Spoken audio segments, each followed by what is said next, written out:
Hello, everyone, and welcome to Reputation Matters, a show about reputation, how companies weather crisis, come out of it, how they respond to it, and what are the learnings from all of this for us. My guest, Mitu Samar, founder, Eminence, a strategy consulting firm that deals in reputation. Mitu, welcome to the show. Thank you, Anupam. Today, we are going to talk about founders, leaders, promoters of companies who find themselves in the spotlight for the right reasons, wrong reasons, and how the company that they represent, they own, has to go through a crisis because of that. I believe we've got two case studies to talk about. Please tell us about both of them. So we'll today cover the Raymond's case represented by Mr. Gautam-Singhania, and we'll talk about Microsoft, which is currently represented by Satya Nadella. Nice. So here there are two things. One is the owner of the organization and hence is representing the organization. The other is an employee, yet a CEO and CEO. represents the organization. So we'll look at both the dimensions. Yeah, and for a lot of companies, if it's on the founder, it's the CEO who's the face of the company. Correct, exactly. So let's start with Raymond. Let's start with India first. I mean, we've got an India case study, we've got an international case study. Let's start with India first. I believe we're going to talk about the case between the husband and the wife, between Gautam and Nawaz. So what exactly happened there? So very important nuance to note, Anupam, here is while of course they were husband and wife, they're also board members, both of them, right? So whatever they do, their conduct not only remains or reflects in their personal life, but then it has implications on the organizations that they represent. And that's what we need to be mindful about. And that's what I want to emphasize in today's episode, that how leaders need to be mindful of their own conduct.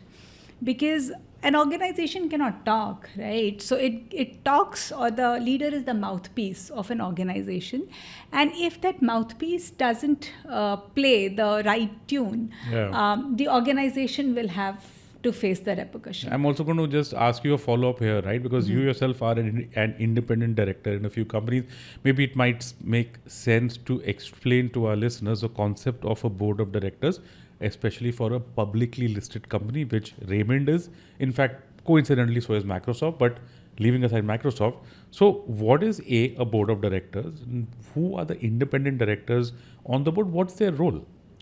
So board, of course, acts more like a like a compass, I would say, to help organizations follow the governance practices, follow the right processes, and they kind of act as the true north, right? So that's the way board need to function. And it's usually formed with people who come with certain kinds of expertise, and also, of course, some representatives of the organization, sometimes from the promoter's family as well. Owners. The owners, yeah. Right. So it's a very interesting composition, and I would say that as a board member, the two kinds of things that a board member need to be mindful of. The value add, or how the organization is functioning, paying attention to those nuances. But more importantly, the lens should be that of governance. That is the organization following the right governance practices? Because if that is done, there is a leadership team to ensure that the operations are done right. But they are done in the manner which is also, like the term that I love to focus on is growth with governance. A combination of that. Somebody told me a very beautiful thing. In our, India, we keep seeing Shubh Labh, right? So Labh ho, magar Shubh bhi ho, right? So if the lab is gone through bad deeds, it doesn't last. Organizations see the bad times.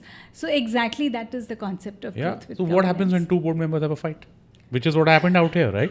Yes. And owners, incidentally. Correct. So there are too many dynamics here, right? They are husband, wife, they are board of directors, of course, belong to the promoter's family. So Nawaz Modi Singhania, she alleged that Gautam Singhania beats her or her daughter, their daughter, and so on and so forth. So whatever be their personal matter, that was brought about. So very beautifully, I think here IIAS, one of the proxy advisory firms, they took a lovely stance where they actually wrote a letter to the board of directors, especially the independent directors, saying that they should step up. for protecting the reputation of the organization, and they should institute an independent legal counsel to look into this case, where both Nawaz and Gautam need to recuse themselves. Yeah. So very, very sane advice, I would say, and importantly, it was followed as well. Yeah. So there is a legal counsel, independent legal counsel that was brought in. Now, of course, we all know Gautam Singhania has also put out that they'll be separating after so many years of their marriage and so on. And now, to some extent, business as usual is back. But that point in time when it all came out, there was a lot of negative perception. The stock prices of the company also suffered, and there's a lot of history to it as well. That plays up. There is. So, we talk about how the company responded, but here we're talking about the company. So how did these events play out? Was the company's performance affected? Was the stock price affected? What was the impact of this kind of a spat between the owners? So typically such spats usually have short-term impact, right? But what is long-term is that if these spats are happening regularly on some or the other topics, then there is a negative perception that gets built out. And that plays out badly because, then you end up sitting at the fence. So anything more negative, you fall quickly. Yeah. While if the episodes are relatively lesser, you kind of tend to just meet with a dent and live with it. So, we already know about Vijaypat Singhania and Gautam Singhania's spat. Father and son. Father and son, exactly. Then we also know about his larger-than-life persona, Gautam Singhania's larger-than-life persona, which in general public's perception may not be viewed in a very receptive manner. So there are series of positives and negatives. Recently, I was reading a news article where he's levied some fine for not paying duties on about 142 cars. Wow. So, for a general public, these really add to perception. Yeah. Reputation really matters in such cases. In this case. Okay. Mitu, now that we are done with Raymond, let's talk about Microsoft. What exactly happened with the CEO, Satya Nadella? What did he do and what happened after that?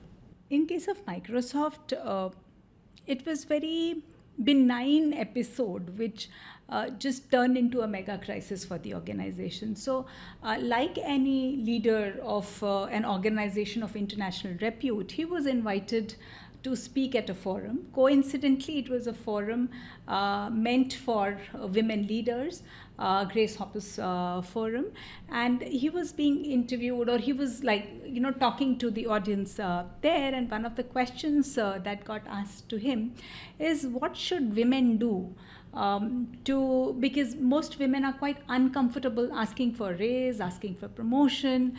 So what should women do in such situations, and how can they ask for a raise? And I'm just reading out his response to you to set the context of what I am trying to say. So his response was, and I quote, "It is not really about asking for raise, but knowing and having faith that system will actually give you the right raises as you go along." Oh. And that, I think, might be one of the additional superpowers that women who don't ask for a raise have, because that's good karma. It'll come back. Oh. So he actually said that. I'm trying to figure, here we are in 2024. When did this happen? And because it doesn't seem like something that could happen in today's day and age. When did this happen? Anupam, that's very important question because it happened way back in 2014. So almost about 10 years ago. Like it happened in October 14, but about 10 years ago. But what is important to note is that it kept hounding them back even later.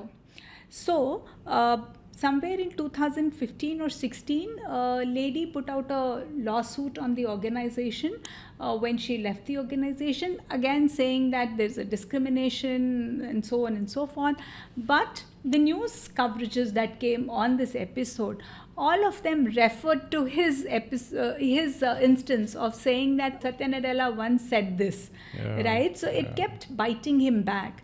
Satya Nadella, in his own book, Hit Refresh, mentions this as one of his learning episodes, that how how a subconscious bias that he had, right? And this episode made him more empathetic. It actually called out this bias to him as well. And to his credit, and to Microsoft's credit, they were extremely swift in responding, apologizing, bringing about, changes and so on. Yeah, so I'm sure we're going to have lessons from both these episodes for our listeners, but I wanted to talk a bit about the role of founders, or let's say the duty of a founder, promoter, CEO of a company when he's saying something in the public. Now, we've lived in an era where this didn't matter because there was no social media, and I guess news organizations didn't pursue corporates that much. So whenever something would be said or whatever, it would not get that much of coverage unless it was really, really,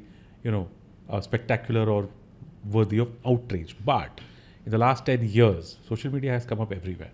So everyone's moves are tracked, seen, watched. The camera is, in some cases, it's even become like a tracking device for a lot of people. So what's your message to founders and promoters who are watching this about how they should communicate in public? I would say that they are communicating 24/7, 365 in public or in personal space. They are communicating all the time.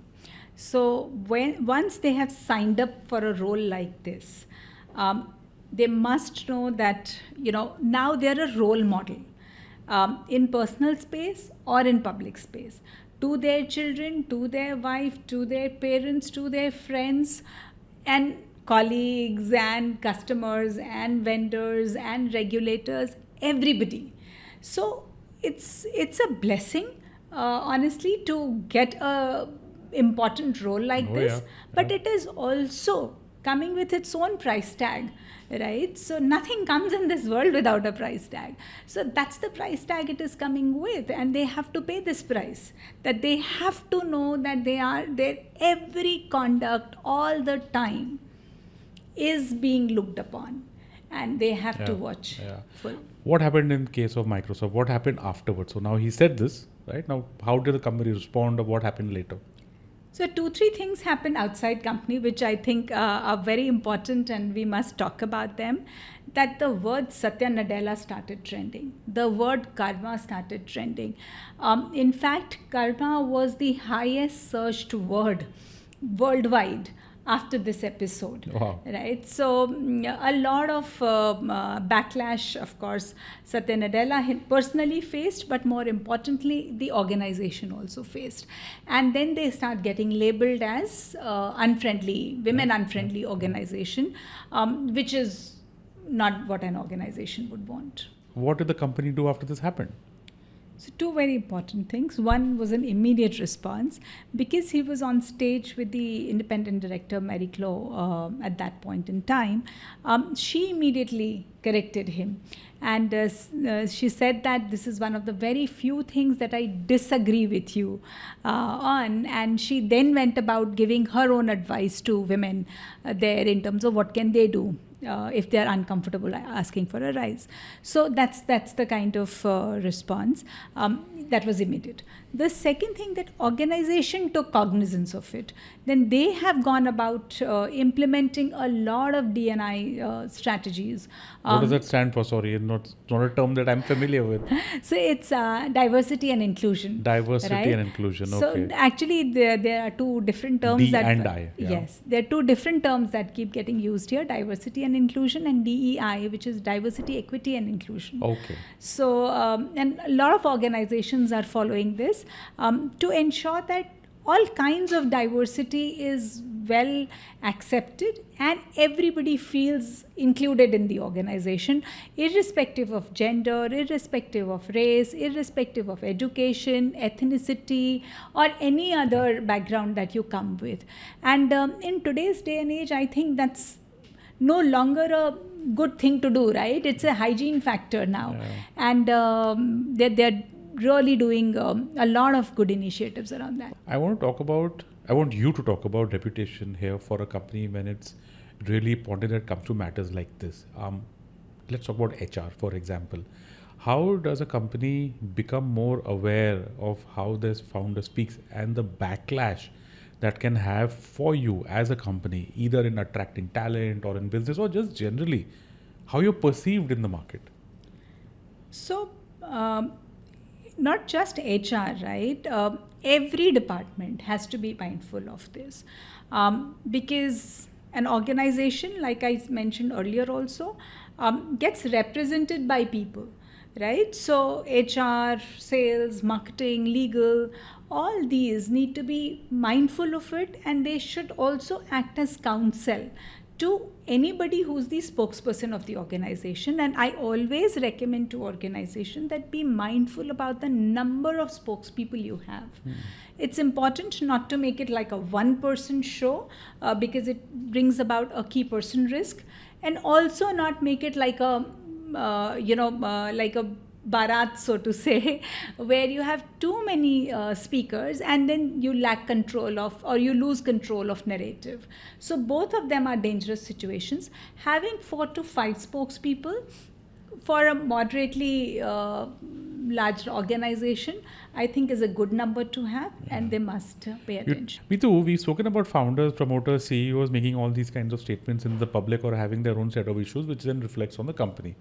And you also spoke about spokespersons should be appointed within a company for to represent the corporate point of view, or how to behave on social media.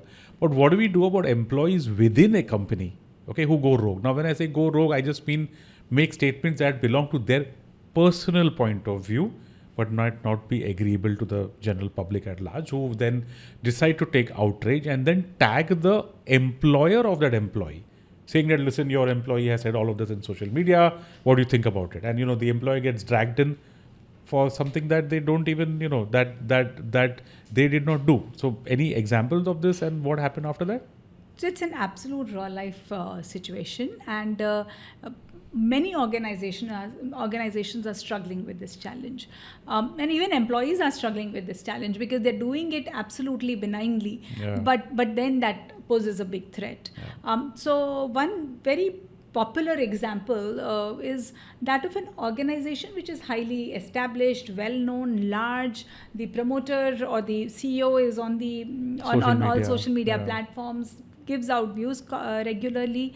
So one of the employees came out and said that the organization is not very tolerant towards people of LGBTQ community, and made a statement like this, and didn't stop here. Cited examples of some senior leaders who have on social media gone ahead and talked about insensitive comments about various caste, various sexual preferences of people, so on and so forth. So this put organization in a spot. They couldn't do anything and they had to take an action. So these senior leaders, their career got impacted. But more importantly, the organization then gets labeled. Right? And how much can you do about it? So organizations, what they're doing now, they're being very conscious about it. They are actually training their employees on their social media conduct. They're having social media policies, and very clearly they are explaining that till you are a part of this organization, this is how your public conduct has to be, primarily on digital platforms.